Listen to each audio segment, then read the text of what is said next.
నమస్కారం అండి. నా పేరు doctor Sunil Reddy, consultant neuro psychiatrist and sexologist at treatment range hospital KBHB Hyderabad. So, నేను ఈ సైకోసెక్షువల్ ఇష్యూస్‌ని ట్రీట్ చేస్తూ ఉంటాను. సో, ఈరోజు మనము నాన్ కాన్సుమేటెడ్ మ్యారేజెస్ గురించి తెలుసుకుంటాం. అంటే మ్యారేజ్ అవుతుంది. బట్ సెక్షువల్ ఇంటరాక్షన్ అంటే ఆ శృంగారక జీవితంలో గ్యాప్ అనేది అంటే వాళ్ళు సెక్షువల్ యాక్ట్‌కి కంప్లీట్ చేయకుండా ఇబ్బంది పడుతూ ఉంటారు. అంటే రిలేషన్‌షిప్ అంటే ఇద్దరు కపుల్స్ ఫ్రెండ్లీగా, హ్యాపీగానే ఉంటారు. మాటలు కానీ, వాళ్ళ నడవడిక గానీ అంతా నార్మల్ ఉంటుంది. బట్ సెక్షువల్ యాక్ట్‌కెళ్ళేటప్పటికి వాళ్ళు యాక్టివ్‌గా ఉండలేరు. భయపడతారు. ఈవెన్ కపుల్స్ అంటే మేల్ కానీ, ఫీమేల్ కానీ. సో, ఇది వైడ్‌గా డివైడ్ చేస్తే ఏంటి అంటే, అది అబ్బాయిల్లో ప్రాబ్లమ్ ఉంటుంది. ఈవెన్ ఆడపిల్లల్లో కూడా ఇబ్బంది ఉంటుంది. ఎందుకంటే ఫస్ట్ నైట్ యాంగ్జైటీ కావచ్చు, అప్పుడే మ్యారేజ్ అయ్యి ఇద్దరికిద్దరు అండర్‌స్టాండింగ్ కాకపోవచ్చు. వాళ్ళు కొన్ని రోజులు గ్యాప్ తీసుకోవచ్చు.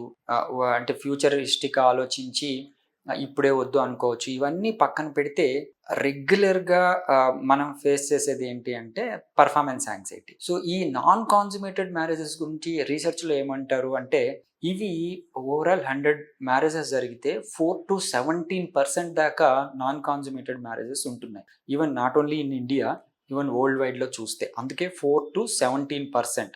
వీళ్ళకి ఇప్పుడున్న మనం సోషల్ మీడియా అవైలబిలిటీ కావచ్చు, ఈవెన్ పోర్న్ కావచ్చు, వీటిల్లో సెక్స్ ఎడ్యుకేషన్ లేక కాదు, సెక్స్ ఎలా చేయాలో, సెక్స్ అంటే ఏంటి గురించి తెలుసుకోవటం కాకపోవచ్చు.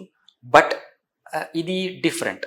బేసికలీ ఒక ఇద్దరు పర్సనల్‌గా వాళ్ళ లైఫ్‌ని లీడ్ చేసేటప్పుడు ఈ శృంగారిక జీవితం అనేది చాలా ఇంపార్టెంట్. అందుకనే మన పెద్దవాళ్ళు ఏంటి అంటే, ఆ రోజుకి డేట్ నిర్ణయించి, ఫస్ట్ నైట్‌కి ముహూర్తం పెట్టి మరీ దాన్ని ఎంకరేజ్ చేసేవాళ్ళు. సో, ఇది ఈ నాన్ కాన్సుమేటెడ్ మ్యారేజెస్ పాపం ఇద్దరు కపుల్స్ మధ్యలో ఉండిపోతాయి. అది ఇయర్స్ తరబడి ఈవెన్ నా దగ్గరికైతే 4 ఇయర్స్, 5 ఇయర్స్ తర్వాత కూడా ఇలాంటి కేసెస్ వచ్చాయి.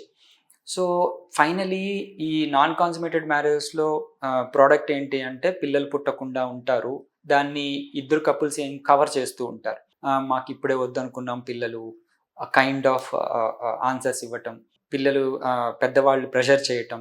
ఫైనలీ అమ్మాయో, అబ్బాయో ఇలా జరుగుతుంది. We are not participating in sexual act. మేము శృంగారిక జీవితంలో లేము అని చెప్తే finally they consulted. So, main thing ఏంటి అంటే పెర్ఫార్మన్స్ యాంగ్జైటీ. ఇద్దరికీ సెక్షువల్ యాక్ట్ కొత్త అయ్యుండొచ్చు.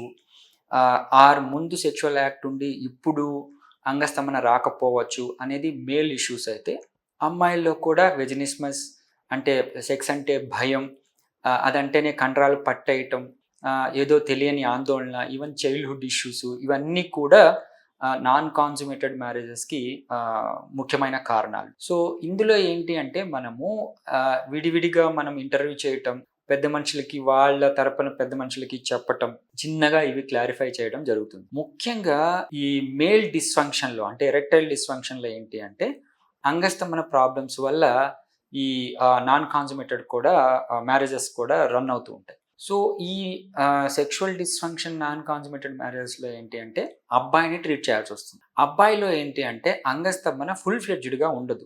కోరిక ఉంటుంది. సెక్స్ చేయాలన్న కోరిక ఉంటుంది. దానికి తగ్గట్టు అంగం గట్టిపడదు. సో, వాళ్ళు సెక్షువల్ ఇంటరాక్షన్‌లో పెనిట్రేషన్ ఇబ్బందవుతుంది. పెనిట్రేషన్ ఇబ్బంది కావడానికి కారణం ఏంటి అంటే అంగానికి సరిగ్గా రక్త ప్రసరణ అందకపోవడం. సో, దాన్ని మనము లో intensity extra corporeal shock wave therapy ద్వారా దాన్ని ట్రీట్ చేయడం ద్వారా ఇది సెషన్స్ వైస్ ఉంటాయండి. అంగానికి డైరెక్ట్‌గా ఒక మసాజింగ్ టెక్నిక్ లాగా ఇవ్వడం అనేది జరుగుతుంది.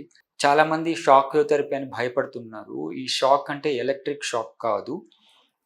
ఇది మనం ఒక మసాజింగ్ టెక్నిక్ లాగా సౌండ్ వేవ్స్‌తో అంగం పైన ఒక ప్రోబ్‌తో చేయడం అనేది జరుగుతుంది. దాంతో అంగంలోని కణజాలాన్ని యాక్టివేట్ చేసి బ్లడ్ సప్లైని ఇంప్రవైజ్ చేయడం. అంటే నియోవాస్కులరైజేషన్ ద్వారా అంగంలో కొత్త రక్తనాళాలు ఏర్పడి అంగస్తంభన వస్తుంది.